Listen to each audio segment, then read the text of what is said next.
Ubwa mbere ho tuwanje gushimira Imana ko nyene icubahiro umukuru w'igihugu c'u Burundi yerekanye ko ari umuvyeyi nukuri abarundi bamuronse bari bamukeneye. Igikorwa akoze n'amateka ya mbere mu Burundi bibaye imboneka rimwe umukuru w'igihugu agira ikigongwe akongera akanagiherekeza aho yishikiye ngaha ku mpimba kurekura aba banyororo. Twebwe rero nk'abaharanira agateka kazi na muntu cyane cyane akabanyororo n'imiryango yabo twifatikanije umunezero n'abanyororo bapfunguwe kandi twaba tusangiye n'imiryango yabo. Abarundi bose rero tukaba dusavye yuko bo kwakira ababene wacu batashe ngo babisabwe na Sebarundi bakaba babisabwe n'umushikiranganje w'ubutungane natwe niko kamo duteye abarundi ariko kandi tukaba dusuye gutera kamo ababene wacu nabo nyene barekuwe bagendane ubuntu baze kwerekana aho bashikira mu makaritier aho mu kibano ko barekuwe n'umuvyeyi nihazogira n'ikigongwe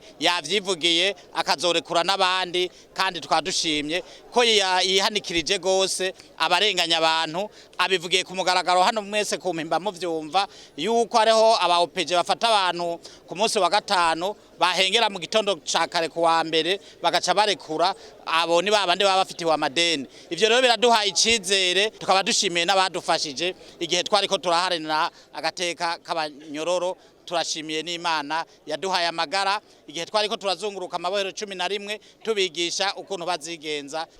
Ubwa mbere akamo tubanza kugatera abarundi kuko ngaha inguvu naho bazifise barafise ivyabo batakaje bagiye mu gihugu batarimyemwo kandi bagiye ahantu uwaramaze nk'imyaka 5 cyangwa 10 murumva ko bigoye. Rero twebwe tuvuga tuti abarundi nitubanze tubafashe muri iyi amezi ya mbere yo kugira nabo ivyo bazorima cyangwa arabadurondera akazi kugira bakaronke kugira tubanze tubafashe ariko tukabasaba nabonyene nkuko babitewe na akamo n'umukuru w'igihugu ko boshikira muri ama cooperative bashike no muri bikorwa bindi vy'iterambere ry'igihugu ariko natwebwe ufise akazi nta kabime ngo abikeke ngo ni inkozi z'ikibi n'abarundi nka twebwe nibashiki bacu ni bene wacu ahubwo bashikire mu bikorwa nyezina byo gukura amaboko mu mpuzu.